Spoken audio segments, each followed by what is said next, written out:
जय गुरुदेव। देखिए प्रेमी भाई बहनों, परमार्थी वचन संग्रह पत्रिका में हम पिछले एक पुस्तक पूरी पढ़ चुके हैं, साधक विघ्न निरूपण। अब उसी पत्रिका में दूसरी पुस्तक है, याद रखो गुरु के वचन। वचन स्वामी जी महाराज। गुरु के वचन याद रखो। नंबर 1, सदा अपने हृदय को जांचते रहो, कहीं उसमें काम, क्रोध, बैर, ईर्ष्या, घृणा, हिंसा, मान और मद रूपी शत्रु घुसकर घर ना कर लें। इनमें जिस किसी को देखो तुरंत हटाने का प्रयत्न करो और इनको मार कर भगा दो। पर देखना, बड़ी बारीक निगाह से सचेत होकर वे चुपके से अंदर आकर छुप जाया करते हैं और अवसर पाकर अपना विकराल रूप प्रकट करके जीव के ऊपर आक्रमण करते हैं। नंबर 2, किसी के बुरे आचरण को देखकर उसे पापी मत मानो, बल्कि उसका मित्र और हमदर्द बनकर उसके भविष्य के बुरे आचरणों को निकालने का प्रयास करो।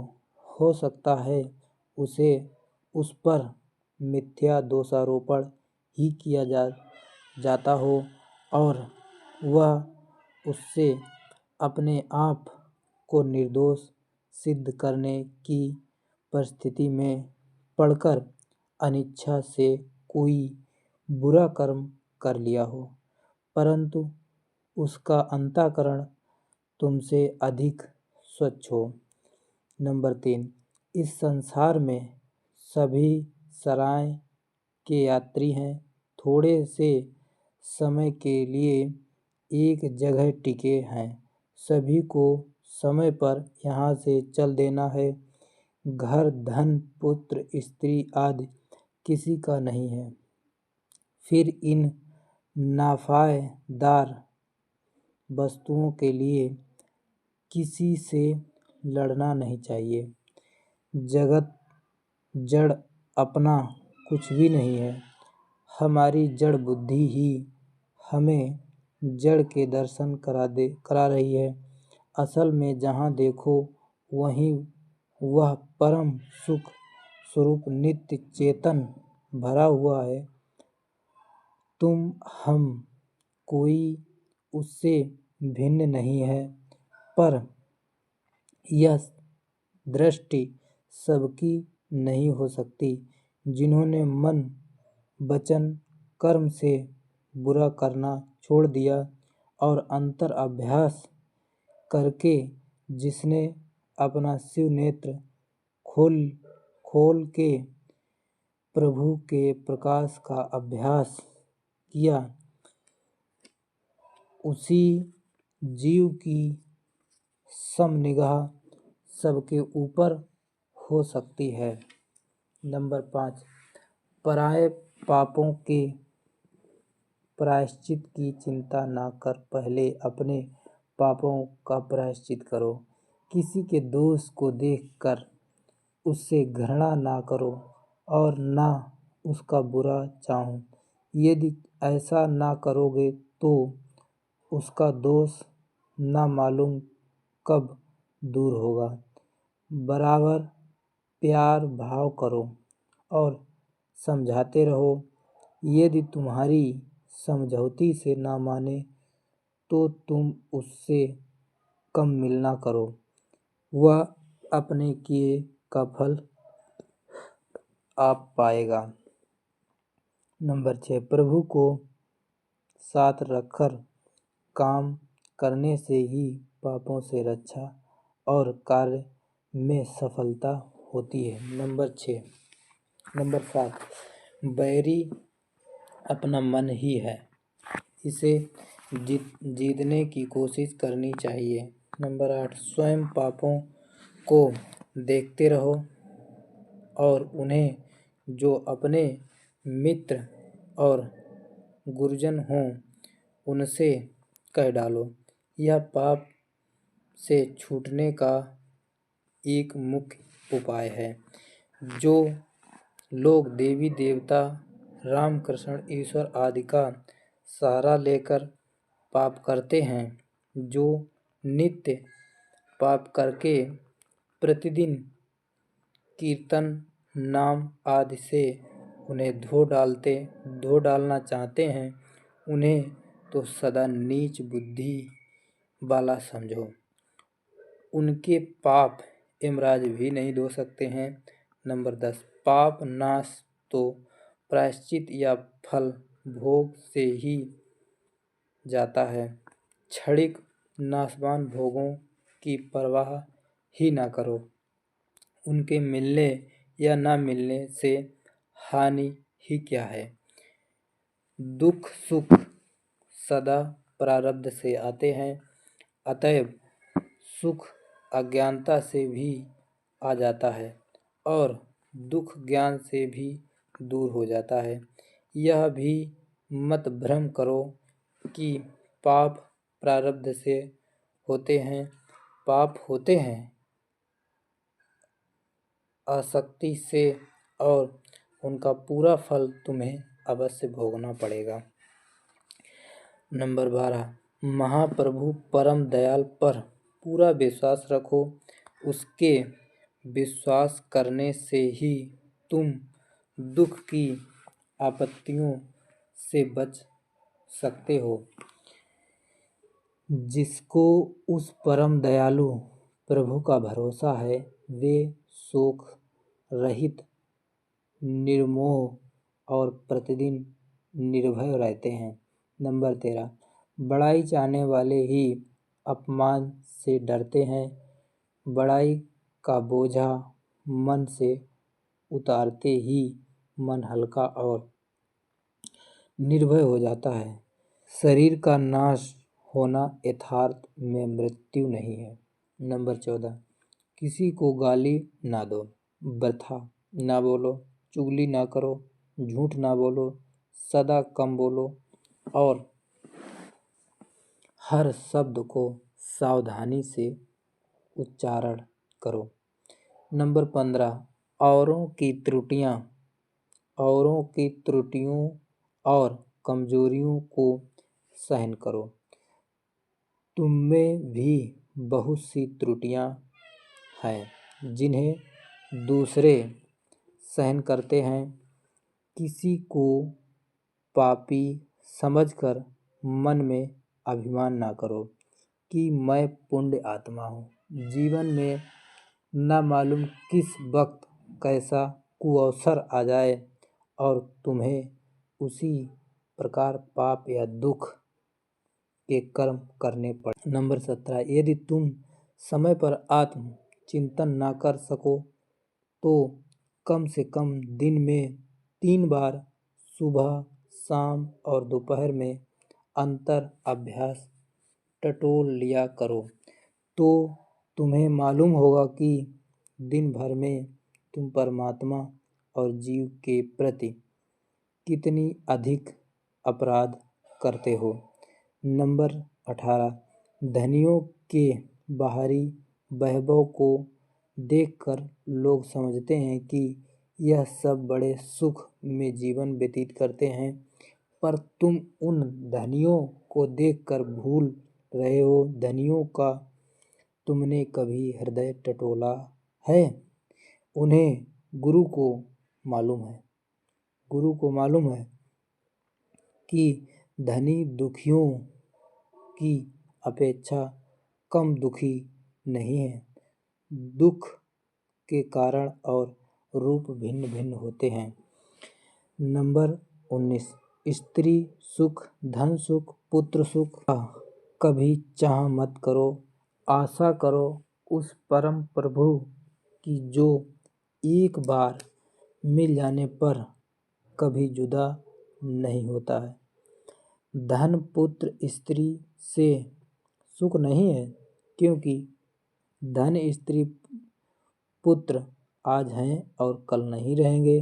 सच्चा और महासुख प्रभु का है जो सदा रहता है। नंबर 20, संसारी संपत्तियों या मित्रों को पाकर अभिमान ना करो। जिस प्रभु ने उन्हें यह सब कुछ दिया उसका शुक्र करो और शाम सुबह उसे मत भूलो। सच्चा प्रभु का प्रेमी वही है जिसका अंतःकरण सब पापों से रहित है और अपने गुरुदेव के चरणों में नित्य प्रति हमेशा लगा रहता है। नंबर 22, भक्त और साधु बनना चाहिए, कहलाना नहीं चाहिए। जो दिखाने के लिए भक्त बनना चाहते हैं वे तो पापों से ठगे जाते हैं। ऐसे लोगों पर पहला हमला झूठा का होता है।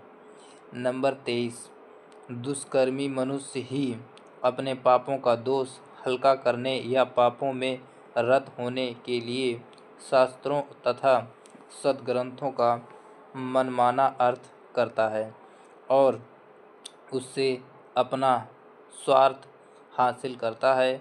भगवान श्री कृष्ण में कलंक बताता है। नंबर 24, कृष्ण का उदाहरण देकर पाप करने वाले कलंकी हैं।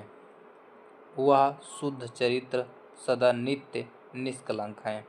नंबर 25, जिसको गुरुदेव का भक्त बनना है उसको अपना हृदय सदा शुद्ध करना चाहिए और नित्य एकांत में ध्यान और भजन यानी शब्द का अभ्यास करना चाहिए कि हे गुरु ऐसी कृपा करो जिससे मैं तुम्हें हर समय हाजिर देखकर कुछ भी वासना उठने और ठहर रहने ना दूं। तुम इस हृदय रूपी देश में अपना स्थिर आसन जमा लो, जिससे पल पल मैं तुम्हें निरखता रहूं और तुम्हारा आनंद लेता रहूं। नंबर 26, ऊपरी पवित्रता की हमेशा अपेक्षा हृदय की पवित्रता मनुष्य के जीवन की उज्जवल बनाने में बहुत अधिक सहायता देती है। मनुष्य को काम, क्रोध, लोभ, मोह, हिंसा और दंभ आदि के दुर्गंध भरे कूड़ों को बाहर निकालकर हृदय को प्रभु के बैठने के लिए साफ रखना चाहिए।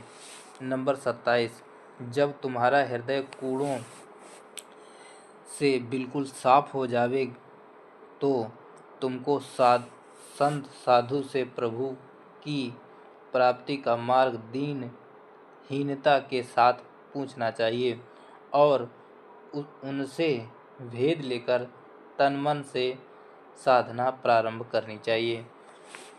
नंबर 28, अपने दोषों को बाहर से कहलाने का प्रयास ना कर मन से निर्दोष बनना चाहिए। मन से निर्दोष मनुष्य को दुनिया दोषी बतलावे तो कोई भी हानि नहीं, लेकिन मन में दोष रखकर बाहर से निर्दोष कहलाना हानिकारक है। निर्दोष। नंबर 29, निर्दोष सत्कार्य को किसी भय, संकोच या अल्पमति के कारण किसी काल में नहीं छोड़ना चाहिए।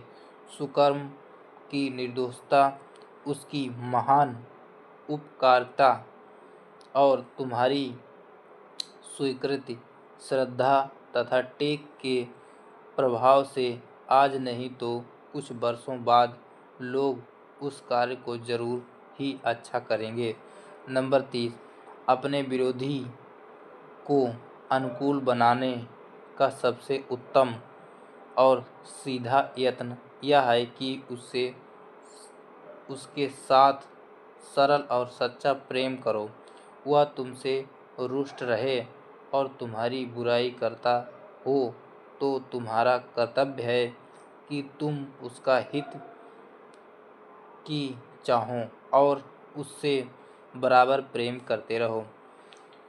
नंबर 31, अपने कार्य में आलस न करना ही सफलता की कुंजी है और ऐसे मनुष्य पर ही परमात्मा की कृपा होती है और जब परमात्मा की कृपा हुई तो साधना में मन लगता है। नंबर 32, किसी भी मनुष्य के मुंह से कोई बात अपने विरुद्ध सुनते हो तो उसे अपना दुश्मन मत मान लो। द्वेष का कारण ढूंढो और उसे मिटाने का सच्चे हृदय से प्रयत्न करो। हो सकता है कि तुम्हारी गलती हो जो तुम्हें अब तक दिख ना पड़ी हो, अथवा वह ही किसी बुरी वासना के वश होकर उस प्रवाह में बह गया हो। ऐसी हालत में प्रेम और शांति से काम लेना चाहिए। नंबर 33, अपने अंतःकरण को भी टटोलते रहना साधक का मुख्य धर्म है। अंतःकरण में काम, क्रोध, हिंसा, द्वेष और ईर्ष्या, मान, अहंकार अपना घर न करने पावें। बुरा कहलाना अच्छा है, परंतु अच्छा कहलाकर बुरा बने रहना ही बहुत खराब है। नंबर 34, तुम्हारे शरीर से किसी प्राणी का उपकार हो जाए तो यह घमंड ना करो कि मैंने उसका उपकार किया है। यह निश्चय जानो कि उसको तुम्हारे द्वारा बनी हुई सेवा से जो सुख मिलता है सो निश्चय ही उसके शुभ कर्म का फल है। तुम तो निमित्त बन गए हो। महाप्रभु का धन्यवाद करो जो उसने तुम्हें किसी को सुख पहुँचाने के निमित्त बनाया और उस जीव का उपकार मानो जो उसने तुम्हारी सेवा अंगीकार की। वह यदि तुम्हारा एहसान माने अथवा नीचता प्रकट करे तो ही मन में संकुचाओ और परम दयाल से प्रार्थना करो कि हे गुरुदेव, आप सदा अच्छे कार्य में प्रोत्साहन देते रहना और बुराई से बचाना और भलाई का सदा तत्पर रहने देना। नंबर 35, उस पर कभी एहसान ना करो कि मैंने तुम्हारा एहसान किया है। एहसान करोगे तो उस पर बहुत बोझ पड़ जाएगा, वह दुखी होगा। अंदाज़ा आइंदा तुम्हारी सेवा अंगीकार करने में उसे संकोच होगा, फिर तुम उसे नीच समझोगे। उसका परिणाम यह होगा कि तुम्हारे और उसके बीच में द्वेष पैदा होगा। इस बात को कभी ध्यान में न लाओ कि हमने किसी की सेवा की है।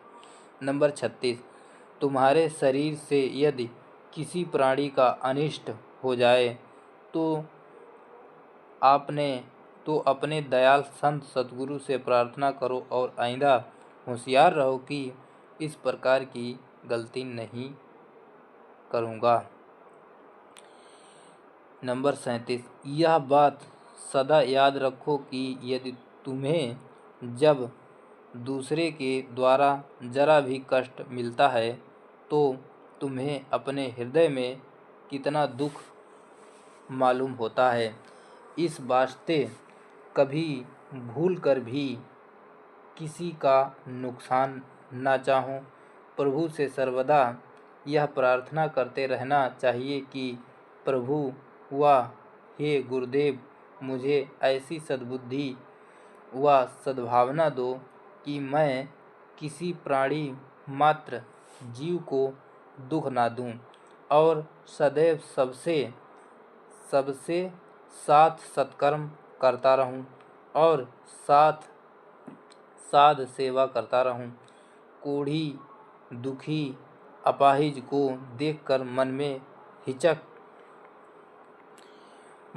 हिचक ना पैदा करो। अतएव यह सदा समझते रहो कि इनके पिछले कर्मों का फल है, जैसा कि वे उसका फल पा रहे हैं। उससे घृणा व रूखापन न लाओ। वह चाहे पूर्व का कितना ही पापी हो, तुम्हारा धर्म उसके पाप देखने का नहीं है।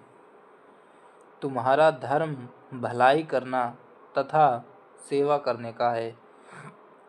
तुम्हारे प्रभु की तुम्हारे प्रति यही आज्ञा है। नंबर 38। यदि तुम किसी प्राणी मात्र के साथ भलाई व सेवा नहीं कर सकते हो तो कभी दूसरे को दुख देने का प्रयास ना करो। यदि तुम दुख देने का प्रयास करोगे तो तुम ही दोषी समझे जाओगे। नंबर 39। हो सकता है कि उससे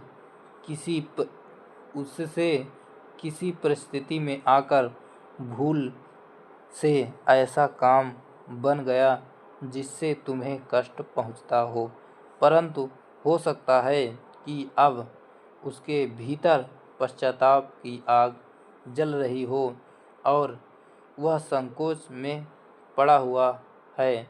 ऐसी अवस्था में तुम्हारा कर्तव्य है कि उसके साथ प्रेम करो, अच्छे से अच्छा व्यवहार करो। उससे कह दो कि भाई तुम पश्चाताप क्यों कर रहे हो, तुम्हारा इसमें दोष ही क्या है। मुझे जो दुख प्राप्त हुआ है वह मेरे पूर्व कर्म का फल है। तुमने तो मेरा उपकार ही किया जो मुझे अपना कर्म फल भुगतने में कारण बने हो। शर्म छोड़ दो।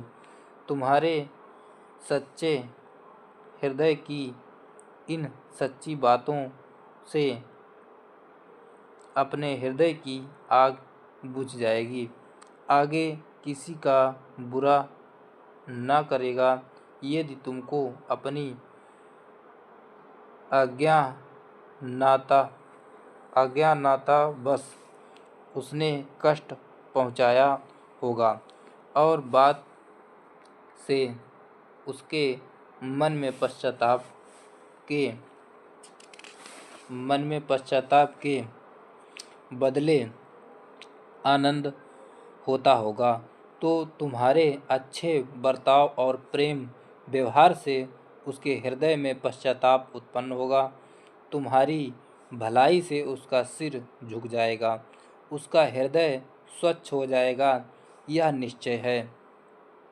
यद्यपि ऐसा ना हो तो भी तुम्हारा कोई नुकसान नहीं।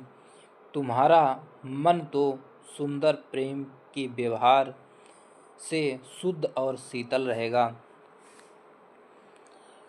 नंबर 40। उसके प्रति द्वेष कभी मत करो। द्वेष करोगे तो तुम्हारे मन में वैर, हिंसा आदि अनेक नए नए पापों के संस्कार उत्पन्न हो जाएंगे। फिर उसका मन भी शुद्ध नहीं रहेगा। फिर उसका परिणाम क्या होगा कि तुम्हारे और उसके बीच राग द्वेष पैदा हो जाएगा। तत्पश्चात सदा दोनों का हृदय जलता रहेगा। इसी जलने से कभी भी ईश्वर का नाम ना ले सकोगे। नंबर 41। दूसरे के द्वारा तुम्हारा थोड़ा सा भी भला हो अथवा तुम्हें सुख पहुँचे तो उसका हृदय से उपकार मानो। ऐसा ना सोचो कि उसका मेरे ऊपर क्या उपकार है, वह तो निमित्त मात्र है, बल्कि यह जानो कि उसने निमित्त बनकर तुम पर बड़ी ही दया की है। उसके उपकार को जीवन भर याद रखो। समय बदल जाने से उसे भूल न जाओ और सदा उसकी सेवा करने और सुख पहुँचाने का प्रयास करते रहो। काम पड़ने पर हजारों मनुष्यों के सामने भी उसका उपकार स्वीकार करने में संकोच ना करो। ऐसा करने से परस्पर प्रेम पैदा होता रहेगा, आनंद और शांति की वृद्धि होगी। लोगों से दूसरे को सुख पहुंचाने की शक्ति और अधिकारित पैदा होगी। महानुभूति और सेवा भाव उत्पन्न होंगे। याद रखो, सेवा करके जो मनुष्य लोगों की निगाहों में कृतज्ञ होता है, उसका आदर्श कभी नहीं गिरता है। सेवा की भावना और प्रबल हो उठती है और उसका सहायक सदा परमात्मा रहता है, जो उसे शक्ति से प्रोत्साहन देता रहता है। नंबर 42। हमें जो दूसरों में दोष दिखाई देते हैं, उसका मुख्य कारण हमारी चित्त की दूषित भावना ही होती है। अपने चित्त को निर्दोष बना लो, फिर संसार में दोषी बहुत ही थोड़े दिखेंगे। नंबर 43। सदा अपने दोषों को देखने की आदत डालो। बड़ी ही होशियारी से अपने मन के दोषों को देखो। तुम्हें मालूम होगा कि तुम्हारा मन दोषों से भरा है। फिर तुम्हारी यह दशा होगी कि दूसरे के पास देखने की फुर्सत ही नहीं मिलेगी। नंबर 44। जीवन बहुत थोड़ा है, सबसे प्रेम पूर्वक हिल मिल कर चलो और सबसे शुद्ध बर्ताव करो। मधुर वाणी का विस्तार करते जाओ। विष की बूंद कहीं ना डालो। तुम्हारा प्रेम पूर्ण व्यवहार अमृत और द्वेष पूर्ण व्यवहार विष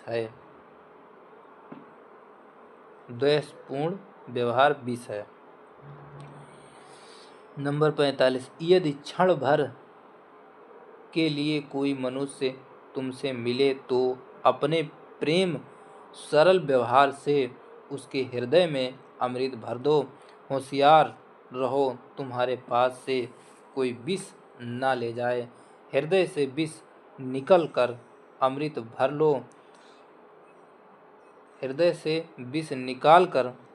भर लो। पग पग पर केवल वही अमृत वितरित करो। नंबर 46। जाति वर्ण विद्या धन या पद में तुम बड़े हो, इसलिए तुम अपने को बड़ा मत समझो। हमेशा याद रखो, सब में एक ही प्रभु रह रहा है। नंबर 47। व्यवहार में सब प्रकार की समता असंभव और हानिकारक है। व्यवहार में सब प्रकार की समता असंभव और हानिकारक है।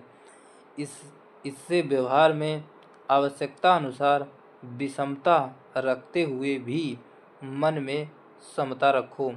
आत्म रूप से सबको एक ही समान मानो। किसी को अपने से छोटा समझकर उससे घृणा ना करो और अपने बड़प्पन का अहंकार ही ना आने दो। बड़ा और उच्च वही है जो अपने को सबसे छोटा मानता है। इस मंत्र को सदा याद करते रहो। नंबर 48। परमात्मा सदा तुम्हारे साथ है, इस बात को किसी काल में मत भूलो। परमात्मा को साथ जानने का भाव तुम्हें निर्भय और निष्पाप बनाने में बड़ा मददगार होगा। यह संकल्प नहीं है। सचमुच ही परमात्मा सर्वदा सबसे सबके साथ हाजिर नाजिर है। नंबर 49, परमात्मा की सत्ता पर पूर्ण विश्वास रखो। जिस दिन परमात्मा की सत्ता का पूर्ण विश्वास हो जाएगा उस दिन तुम पाप रहित होकर परमात्मा के सन्मुख पहुँच जाओगे। परमात्मा की सत्ता पर पूर्ण विश्वास रखो। जिस दिन परमात्मा की सत्ता का पूर्ण विश्वास हो जाएगा उस दिन तुम पाप रहित होकर परमात्मा के सन्मुख पहुँच जाओगे। नंबर 50, कुसंग से सर्वदा बचना चाहिए और सत्संग का सदा आश्रय लेना चाहिए। विषय मनुष्य का संग तो बहुत ही हानिकारक है। चैतन्य की बात ही जुदा है। मन और इंद्रियां सदा जड़ पदार्थ में लगी रहती हैं। इसमें विषय मनुष्य को चेतन का भान नहीं होता है और कुकर्म करके विषय 84 में सदा के वास्ते चला जाता है। नंबर 51, परमात्मा के विरोध की बात कभी भूलकर ना करनी चाहिए और न परमात्मा के भक्तजनों की निंदा करना चाहिए। यही सबसे बड़ा पाप है। नंबर 52, गुण दोष सब में रहते हैं, गलती सभी से हो जाया करती है। यदि तुम किसी का काम देखते ही दोष देखने लगोगे तो तुम्हारी मनोवृत्ति आगे चलकर बहुत ही खराब हो जाएगी। तुम्हें नेक से नेक कामों में भी दोष ही दिखेगा। खुद दुख पाओगे और दूसरों को दुख पहुंचाओगे। इसके एवज में तुम गुण देखोगे तो तुम्हारी मनोवृत्ति शुद्ध रहेगी और तुम्हारा चित्त मन शांत रहेगा। सब में गुण देखने की आदत डालो, फिर तुम्हें स्वयं अनुभव होगा कि कितना आनंद मिलता है। नंबर 53, इज्जतदार बनो। सच्ची इज्जत क्या है?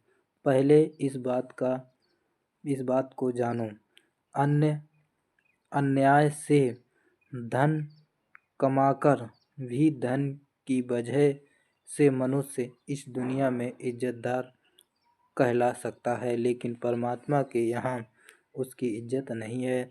यहाँ निर्धनता से जीवन बिताने वाला मनुष्य संसारी निगाह से गिरा हुआ भी सत्य धर्म के मार्ग से नहीं गिरता तो वही सच्चा इज्जतदार है। नंबर 54, मान बढ़ाई के लालच में धर्म को छोड़ ना दो। मान बढ़ाई को तलुओं तले कुचल डालो, पर सत्कर्म सतधर्म को बचा लो।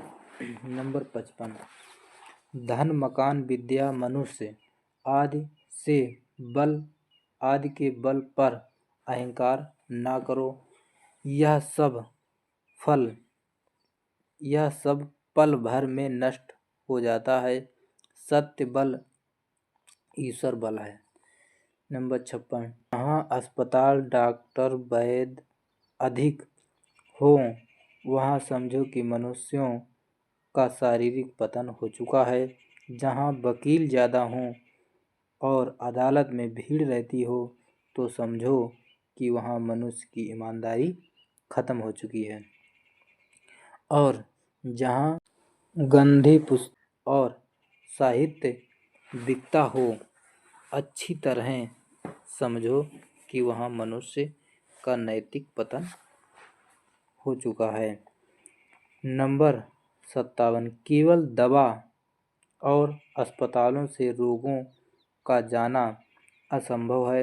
रोग मन बुद्धि व इंद्रिय संशय से जाते हैं। संसार के नासिक विषयों की आग जल रही है। इसी आग में मनुष्य अपनी मन इंद्रियां जला रहा है और इसके साथ जीव दुख पा रहा है। नंबर 58। सत्संग से इंद्रियां दमन और मन की शुद्धि होती है। अतः कुसंग त्याग कर सत्संग का सेवन करना चाहिए। वकील और अदालत से ही झगड़ों की जड़ नहीं कटती। झगड़ों की जड़ काटने के लिए सबसे ज़रूरी बात यह है कि ईमानदारी से तुम दूसरे का हक मारने की आशा छोड़ दो। नंबर 59। प्रभु के प्रेम को प्राप्त करना ही मनुष्य जीवन का मुख्य ध्येय है। इस बात को याद रखना चाहिए कि प्रभु की प्राप्ति गुरु की कृपा से होगी। उनके चिंतन में चित्त रखो। उनकी प्रत्येक देन को सिर चढ़ाकर प्रेम से स्वीकार करो। उनकी प्रत्येक आज्ञा का पूरा पूरा पालन करो और उनसे कुछ न मांगो, केवल चरणों का आधार मांगो। नंबर 60। एक दिन जरूर मरना है, इस बात को मत भूलो। मृत्यु के भयानक संकट को याद रखो। मरते हुए मनुष्य के शरीर की घृणित दशा को याद करो। उसके दुख से भरे हुए निराश नेत्रों की भयानकता का ध्यान करो। एक दिन तुम्हारी भी यही दशा होने वाली है। नंबर 61। मृत्यु की विपदा से एक बार डर होगा, रोग होगा, संसार में अंधकार दिखाई देगा, निराशा होगी, परंतु इससे घबराओ मत। निराशा ही तुम्हारे सुख का कारण होगी। इसी से तुम प्रभु का दर्शन कर सकोगे और इसी निराशा से जगत में ईश्वर के प्राप्त करने वाले भक्तजनों की पहचान कर सकोगे। नंबर 62। प्रभु पर कभी अविश्वास ना करो, यह सबसे बड़ा पाप है। प्रभु के नाम व रूप पर विश्वास रखो। संतों ने प्रभु के रूप, नाम, स्थान और धुन का हाल संपूर्णता से अपनी वाणियों में वर्णन किया है और जो कुछ कहा अथवा लिख कर छोड़ गए वह सच्चा है। अनामी महाप्रभु की प्राप्ति बगैर संत सतगुरु के नहीं होगी, क्योंकि सतगुरु ही प्रभु के भेदी हैं। आज तक ग्रंथ आदि पढ़कर प्रभु का भेद किसी ने नहीं जाना, न जान सकते हैं। केवल संतों की युक्ति के अनुसार साधन करने से ही सब भेद मालूम होगा। नंबर 63। बहुत से मनुष्य गुरु का महत्व नहीं समझ पाते हैं। कुछ लोगों का विचार है कि धर्म की प्रणाली के अनुसार निमित्त मात्र गुरु करना अनिवार्य होगा, क्योंकि धर्म पुस्तकें यह कहती हैं कि गुरु के बगैर गति नहीं हुआ करती है, इसलिए किसी मतलबी गुरु को कर लेना चाहिए, वह चाहे किसी मत या सिद्धांत का हो। गुरु कर भी लिया, पर यह विचार नहीं हुआ कि गुरु क्यों किया जाता है। गुरु के उपदेश को ना समझ सके और गुरु कर लिया और कुछ कर ना सके तो लाभ ही क्या हुआ। गुरु करते हैं जिससे साधना करके शरीर रहते ही ईश्वर की प्राप्ति हो जाए। देखिए प्रेमी भाई बहनों, अब ये दूसरी पुस्तक कंप्लीट हो चुकी है, याद रखो गुरु के वचन। अब तीसरी पुस्तक है स्वामी जी के डायरी के पन्ने। इसमें स्वामी जी के डायरी के पन्ने हैं। प्रतिदिन के विचार, तीसरी पुस्तक है प्रतिदिन के विचार। 1 जनवरी 1995 से सत्संगी की रहनी हेडिंग है। नंबर 1, प्रत्येक सत्संगी को जब वह सत्संग में उपस्थित हो उसे सावधानी यह रखनी जरूरी है कि अपने वादे के अनुसार सदा अपनी दैनिक क्रिया में तत्पर रहे और सत्य के पथ को अपनाने में कुसंग से बचता रहे, ताकि अपना स्वभाव संसारी भाव का न बनने पाए। आदत ही को बदलना संत मत की खास हिदायत है। अपने जीवन की दिनचर्या सदा गुरु चरणों में गुजारना चाहिए और जो भी प्रसाद रूखा सूखा मिले उसे गुरु प्रसाद भाव से स्वीकार कर लेना चाहिए और समय समय पर साधन में अपने को तन्मय करने की पूर्ण साधना करते रहना चाहिए। जब तक यह साधन सिद्ध न हो जाए तब तक यही साधन करने में लगे रहना चाहिए, लगे रहना अनिवार्य है। विशेष ध्यान अपने कर्म पर रखना जरूरी है। अब हेडिंग है साथ रहने वालों की रहनी। नंबर 2, आज सीकर ही रहा साथी जनों को उपदेश है कि जिस कार्य के हेतु अपना घर छोड़ा है वही काम करना। विचरने की हालत में साथी जनों को अपने रहन सहन, बोलचाल और आँखों को संभाल कर रखना है, क्योंकि यह माया का जोर चल रहा है। किसी वक्त भी साथी जन के मन को विचलित कर सकता है, क्योंकि मैंने अपना निजी अनुभव किया है कि गुरु जब देशाटन अपने प्रेमी जनों के हित करते हैं तब उनका हर भाव में जाना पड़ता है। गुरु के निकटवर्ती साथी अपनी कल्पित बुद्धि से कुछ का कुछ समझता है और अभाव अवस्था में आ करके बैठने उठने, खाने पीने, बोलने सोने में लापरवाही करता है। इसका परिणाम यह होता है कि साधक की साधना और भाव की बुद्धि सूरत और कुंद हो जाती है। इससे निकटवर्ती साथी साधना में सुस्त होकर गुरु की हर क्रिया से महरूम रहेगा, यानी दया ना पा सकेगा। गुरु के साथ चुस्त और होशियार रहना जरूरी है। अपने शरीर को गला देना जरूरी है। जिस नियम को गुरु बना दे उसी पर हावी रहना चाहिए। गुरु की हर कृपा पर आशिक रहना शिष्य का मुख्य धर्म है।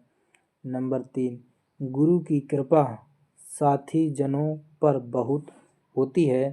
साथी जन अपना विचार मजबूत नहीं कर पाते हैं।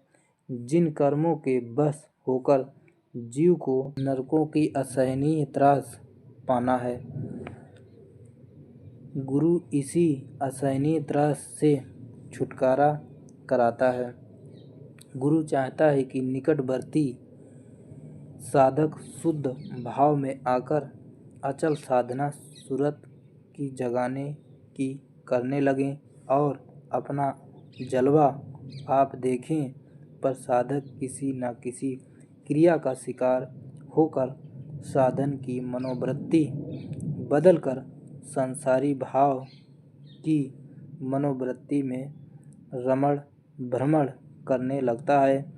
साधकों होशियार रहो, जो रास्ते में गाफिली करोगे उसी में लूट लिए जाओगे। निगुरा मुझको ना मिले, पापी मिले हजार, एक निगुरे के शीश पे लख पापी का भार। अब हेडिंग है आज का ज़माना। नंबर 4, हर मनुष्य अपनी भावना में आज़ाद हो गए हैं। जैसे चाहें देखें, सुने, बोलें और बरतें, कर्म भी आज़ाद। इसी से संसार में पाप हो रहा है। अनाचार तो इतना फैल गया है कि आदमी के रोम रोम में बस गया है। दिल्ली में तो आदमी इस कदर भाग रहे हैं जैसे कहीं आग लग गई हो, सब बुझाने जा रहे हैं। कोई किसी का साथी नज़र नहीं आता है। हर आदमी पैसे के पीछे पड़ा है। हाय पैसा कैसे आवे। औरतें चिल्लाती हैं कि जल्दी चूड़ियाँ और हार साड़ियाँ लाओ। यही आवाज़ें शहरों में उठ रही हैं। इन्हें कहाँ फुर्सत जो महात्मा की आवाज़ सुने। इनके ऊपर मुसीबत का पहाड़ टूटने वाला है। आ रहा है ज़माना, साधुओं का बोल बाला होगा। नंबर 5, आज दुनिया दुखी है। प्रार्थना करके पूछती है कि दुख से छूटने का सामान होगा। दुख से छूटने का सामान होगा ज़रूर, पर अभी कुछ देर है। जब दुख की सीमा का अंत होता है, हद उसी वक्त दुख विसर्जन की सूचना होती है और सुख पाने का आह्वान होता है। आएगा वह वक्त जरूर, पर समय पर। एक आदमी का प्रश्न है कि क्या होगा, दुनिया खत्म होगी, कब होगी। 30 वर्ष है, इसी में पाप बढ़ेंगे। 30 वर्ष हैं, इसी में पाप बढ़ेंगे। आबादी कम होगी, मुल्क के मुल्क खत्म होंगे। मनुष्य को बैठने की जगह नहीं रहेगी।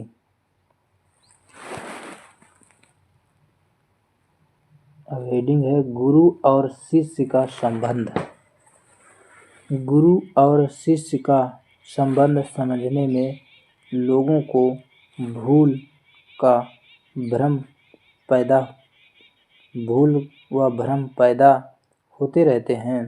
हालांकि बात स्पष्ट है कि गुरु रास्ता दिखाने वाला है और शिष्य अपना जोर लगाता है। शिष्य क्या करे, जैसा रास्ता उसे दिखता है वैसा बयान करता है, परंतु यह समझता सही है कि शिष्य कुछ समझता नहीं है। होगा वही जो गुरु की ताकत से होगा। शिष्य अपनी दखल उसी वक्त पावेगा जब मेहनत करेगा। गुरु की ताकत से शिष्य ऊपर चढ़ेगा जरूर, परंतु शिष्य की सूरत ऊपर के स्थान पर नहीं ठहर पावेगी। उसका कारण यह है कि अपनी मेहनत से सूरत टिकने का स्थान बना लेती है। इससे गुरु कृपा लेकर मेहनत करो। नंबर 7, जो जीव उपदेश लेकर मेहनत नहीं करते हैं और मुफ्त के हरामखोर हैं, उन्हें कुछ नहीं मिलता है, क्योंकि गुरु ने मुक्त का धन उनके नाकिस कर्म अनुसार ना दिया, तो अभाव में आकर मुफ्त का धन लेने की नीयत से चोरों की तरह घूमते हैं और जब नहीं मिला तो वहाँ से भी हट जाते हैं। ऐसे जीवों के मन में अनेक विकार रहते हैं। आप भरमे हैं और दूसरों को भरमाते हैं। ऐसे जीव संतों के पास बहुत आए और चले गए और आज भी हैं। कर्म अनुसार बेचारे धक्के खाकर 84 में चले जाते हैं। उनका कोई रक्षक नहीं होता है। जीवों को संभल कर गुरु के पास जाकर साधन में तत्परता रखनी जरूरी है, जिससे सूरत अंतर्गत में जाग जावे और शब्द की धार को पकड़ ले और सूरत में चैतन्यता आ जावे। इससे गुरु की आज्ञा का पूरा पालन करना चाहिए। जय गुरुदेव। देखिए प्रेमी भाई बहनों, अब हम इसके आगे अगले भाग में आप लोगों को बताएंगे। जय गुरुदेव।